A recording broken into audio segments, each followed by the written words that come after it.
Hello students, welcome to the mathematics classes. Today's topic is to find out inverse of a matrix by using elementary operations. We are well familiar with inverse of a matrix and its formula adjoint of A divided by determinant of A. But today we shall try to find out inverse of a matrix by using elementary operations. Elementary operations are of two types: elementary row operations, elementary column operations.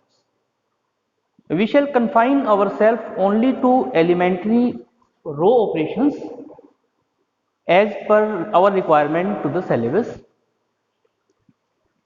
Elementary row operations.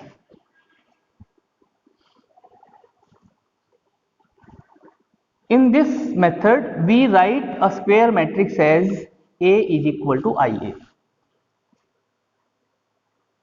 Now we go on performing row operations to the left hand side as well as to prefactor of the RHS unless and until we reach identity matrix on LHS, and by performing row operations we shall reach to some other matrix, we name it as B. So we get I is equal to BA. In this case we can easily imagine that A inverse is equal to B. हम A is equal to IA लिख करके और elementary row operations लगाते रहेंगे जब तक के हम LHS में आइडेंटिटी मैट्रिक्स तक ना पहुंच जाए. और एलिमेंट्री ऑपरेशंस क्या है? These are not different from the row operations which we have applied in determinants. हम किसी भी रो में किसी दूसरी रो के एलिमेंट्स के मल्टीपल को सब्ट्रैक्ट या ऐड कर सकते हैं. ये है हमारा elementary row operations. Let us illustrate this method by an example. Let us consider we are having a matrix 1 2 3 7 1 2 3 7 and we have to determine its inverse by using elementary operation. हमें start कहाँ से करना है? हमें start करना है A is equal to I A से. A matrix as it is लिख देंगे. Identity matrix 1 0 0 1. अब हमें करना ये है कि हमें यहाँ आइडेंटिटी मैट्रिक्स लेके आनी है 1 0 0 1 एलिमेंट्री रो ऑपरेशन से. रो पे ऑपरेशन करेंगे. These operations are not different from the operations we have applied in determinants. आप किसी भी रो में दूसरी रो के एलिमेंट्स के मल्टीपल को ऐड या सब्ट्रैक्ट कर सकते हैं. आप दोनों तरफ सेम रो से कॉमन लेकर कैंसिल कर सकते हैं. आप दोनों तरफ किसी भी रो को किसी एलिमेंट से मल्टीप्लाई भी कर सकते हैं. These are all about elementary operations. यहां पर हमें यहां जीरो लेके आनी. 1 at proper place is very much beneficial. 1 यहां पर चाहिए हमें और ऑलरेडी है. इसका यूज करते हुए हम यहां जीरो लेके आ सकते हैं. R2 minus 3 times of R1. R1 पे कोई ऑपरेशन नहीं है, एज इट इज लिख दिया. R2 पर ऑपरेशन है. R2 में से R1 के एलिमेंट्स को 3 से मल्टीप्लाई करके सब्ट्रैक्ट करना है. 3 minus 3 0, 7 minus 6.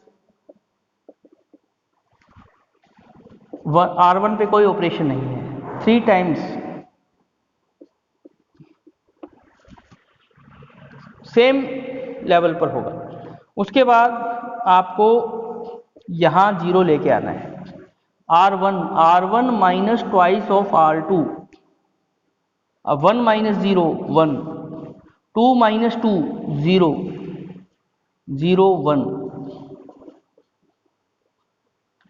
1 plus 6 7, 0 minus 2 minus 2,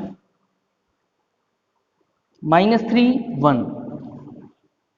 As soon as you have identity matrix on LHS, write it as I is equal to BA.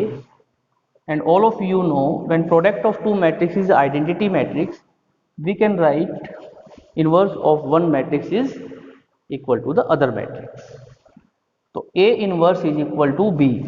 B is 7 minus 2 minus 3 1.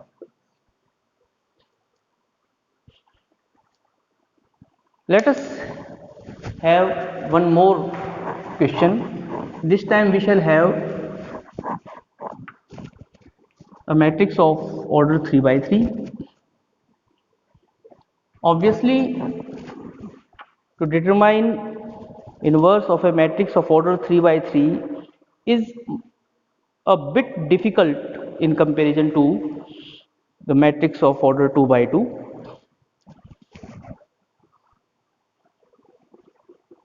If we have all the elements of a row 0, then we shall declare inverse does not exist.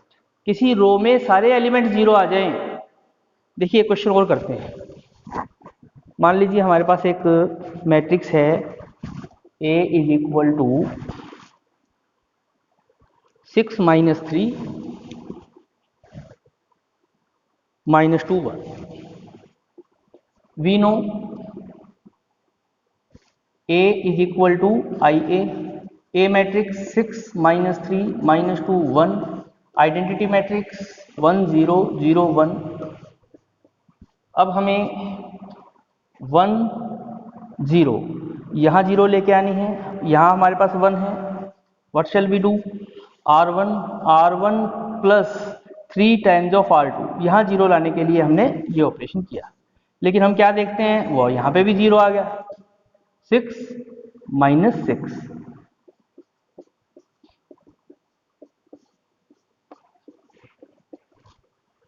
As all elements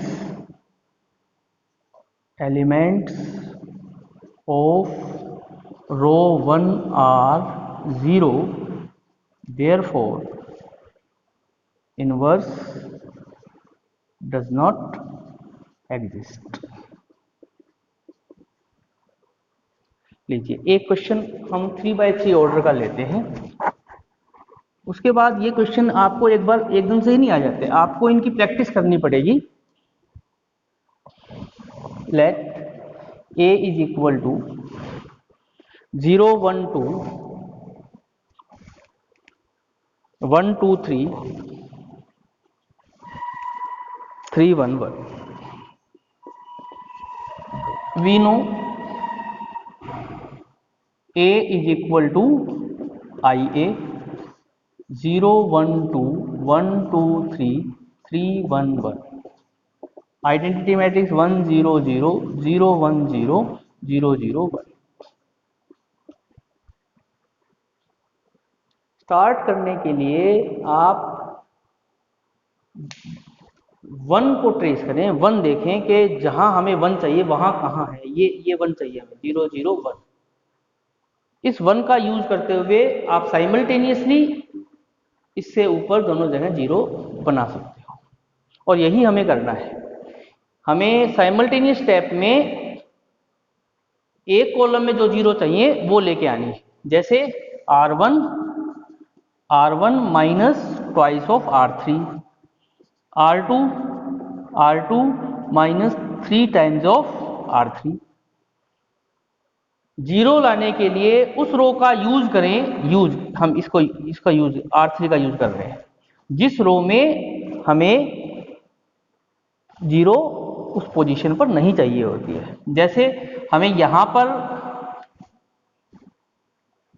0 नहीं चाहिए, यहाँ पे हमें 1 चाहिए, 1 है. इस 1 का use करते हुए आप यहां पर 0 लेके आए. Series of the steps of row operations applied to get identity matrix on LHS is not unique. जो स्टेप्स हम परफॉर्म करते हैं ये यूनिक नहीं है. आप जैसे जो आपकी सोच है उससे आगे बढ़े, लेकिन जो बेस्ट मेथड है मैं वो आपको बता रहा हूं कि 1 जहां पर आना चाहिए, यदि वहां पर कहीं हमें मिल जाता है तो वो बेस्ट जगह होती है कि हम वहां से और बाकी की दोनों 0 बना लें. तो हमने उसको लिख दिया है 0 minus 6 minus 6, 1 minus 2 2 minus 2 0. R2 1 minus 9 2 minus 3, 3 minus 3, 0, 3 1 1, r1 minus twice of r3, 1 0 0 minus 2, 0 minus 0 0, 1 minus 0 1, 0 minus 3 minus 3. No operation on r3, so we have written r3 as it is. Now we are having minus 1 here. Okay, we can use it also as r1 minus r2, r3 plus r2. इसका use करते हुए हमने एक ही column में जो zero हमें चाहिए थी वो हमने ले ली हैं। तो अब आप इस ऑपरेशन को करेंगे, r1 में से r2 माइनस करेंगे तो हमारे पास यहाँ 2 आ जाएगा, यहाँ 0 0। ऑपरेशन सेकेंड रो पे है नहीं, हमने लिख दिया r3 plus r2, 3 minus 8 minus 5, 1 minus 1 0 1, r1 minus r2, 1 minus 0 1, 0 minus 1 minus 1, minus 2 plus 3 1, 0 1 minus 3, r3 plus r2, 0 plus 0 0, 0 plus 1 1, and 1 minus 3 minus 2.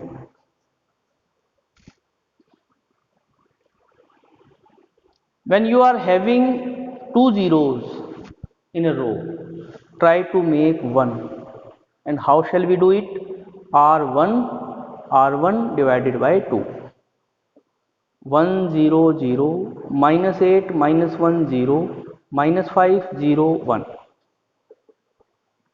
1 by 2, minus 1 by 2, 1 by 2, r1 divided by 2. Rest of the rows same.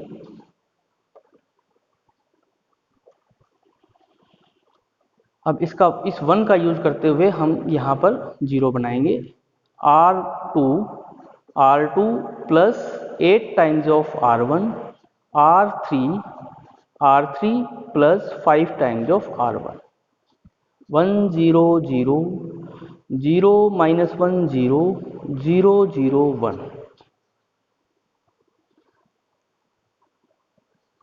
half minus half half, 0 plus 4 4, 1 minus 4 minus 3, minus 3 plus 4 1, 1 0 plus 5 by 2 5 by 2,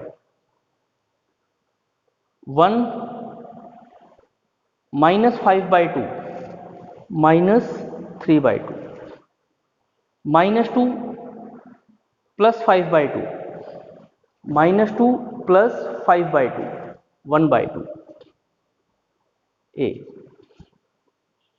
Now only thing we have to do is to take minus 1 common or multiply r2 by minus 1. 1 0 0, 0 1 0, 0 0 1,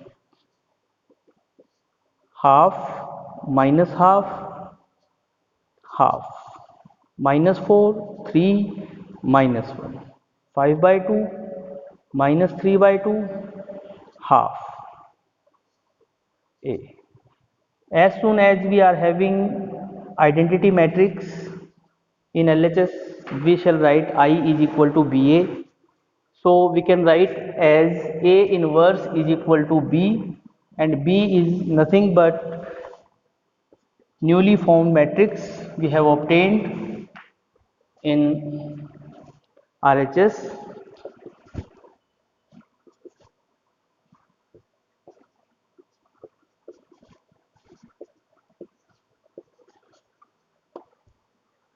This is your inverse by row transformation, and you should not learn it by one or two questions. You have to practice these questions.